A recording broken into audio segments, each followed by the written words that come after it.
Cristiano Ronaldo Manchester City safiga yoki Chelsea safiga kelib qo'shiladi. Yoxud kelib qo'shilishi mumkin. Ha do'stlarim, sizlar noto'g'ri eshitmadingiz. Bu xabar Manchester City hamda Chelsea klublari tomonidan rasman tasdiqlanmagan bo'lsa-da, lekin Kimsan, Stadion.uz hamda 365 Soccer nashrlari tomonidan rasman e'lon qilindi. Assalomu alaykum millionlar o'yinining ashaddiy ixlosmandlari, sizlarni kanalimni ko'rib turganimdan juda ham xursandman. Ha do'stlarim, bugun tongda ushbu xabarni Stadion.uz manbasi tomonidan chop etilganligini o'qib biroz hayratga tushdim va ushbu xabarni sizlar bilan baham ko'rishga qaror qildim. Albatta videorolikka bitta like bosib qo'ysangiz, bu mavzu haqida batafsil gaplashishni boshlaymiz.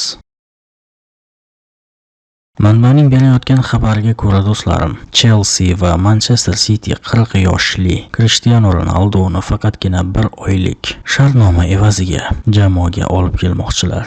Albatta poygada qaysi jamoa ilgarilab ketgan hozircha bu noma'lum. Lekin manbalarning tasdiqlashicha, ular futbolchi bilan 1 oylik shartnoma tuzib, Ronaldodan faqatgina yozda bo'lib o'tadigan klublar o'rtasidagi jahon chempionatida foydalanmoqchilar. Xabaringiz bor, yozda barcha jamoalar ta'tilga chiqadilar. Faqatgina ilk bor bo'lib o'tadigan klublar o'rtasidagi jahon chempionatida ishtirok etadigan jamoalar ta'tilga chiqmaydilar. Ochiq do'stlarim, futbolda bunaqasi bo'lishiga biroz hayron qoldim. Albatta, ijara asosida futbolchilarning jamoalar safida to'p surishini ko'p eshitganman va guvohiga aylanganman. Lekin futbolchi bilan bor yo'g'i 1 oylik shartnoma imzolashlari bu ochig'i oldin men uchun guvohiga aylanmagan holatdir. Bundan tashqari shuni ham eslatib o'tishim kerakki, Cristiano Ronaldoning ayni damda Al-Nassr klubi bilan shartnomasi bor va ushbu shartnoma mana shu yilning 30-iyun kuni nihoyasiga yetadi. Albatta, qaysidir manbalar tomonlarni 2028-yilgacha shartnoma imzoladilar deb ham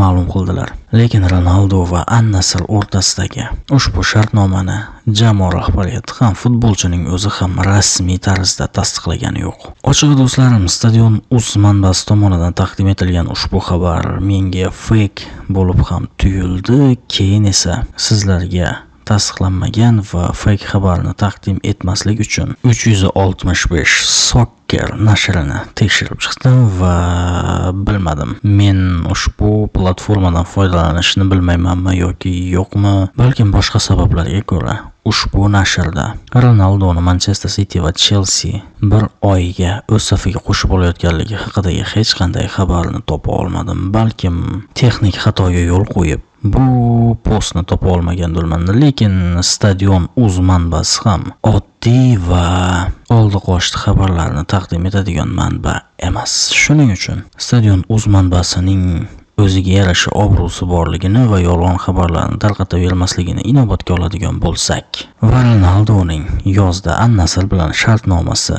nihoyasiga yetib, kechirasizlar, yakuniga yetib, erkin agentga aylanishini ham inobatga oladigan bo'lsak, Ronaldoning Manchester City yoki Chelsea klubi safiga kelib qo'shilishi bu bo'lishi mumkin bo'lgan va ehtimoliy voqea ham bo'lishi mumkin. Lekin reallik ko'zi bilan ushbu holatga qaraydigan bo'lsak, menimcha Ronaldo bu darajada ahmoqgarchilikka yo'l qo'ymasa kerak. Ya'ni qaysidir jamoaning safiga bor yo'g'i 1 oy yordam berish uchun borib qo'shiladigan. Yana bilmadim do'stlarim, balkim Ronaldo klublar o'rtasidagi jahon chempionatida to'p surish ishqida yonayotgan bo'lishi ham mumkin. Siz nima deb o'ylaysiz do'stlarim? Sizningcha, agar Stadion.uz manbasi tomonidan taqdim etilayotgan ushbu xabar rost bo'lib chiqsa va unga rostdan ham Chelsea va Manchester City xaridor bo'layotgan bo'lsa, sizning fikringizcha u qaysi jamoa safiga borib qo'shilgani ma'qul bo'ladi? Manchester City yoki Chelsea? Mening shaxsiy fikrimga ko'ra, albatta do'stlarim, bu Manchester City, chunki Manchester City hujumkor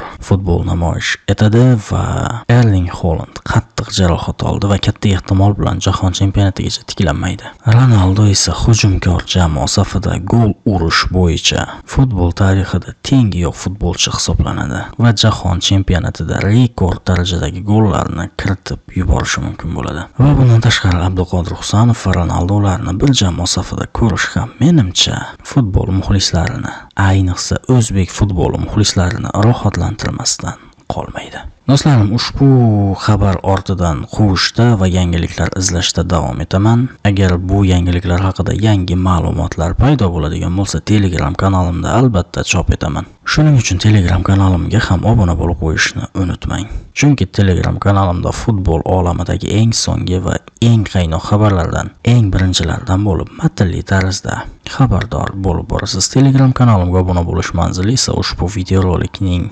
kommentariyasida qoldiriladi. Do'stlarim, futbolni seving va u bilan yashashda davom eting. Omon bo'ling.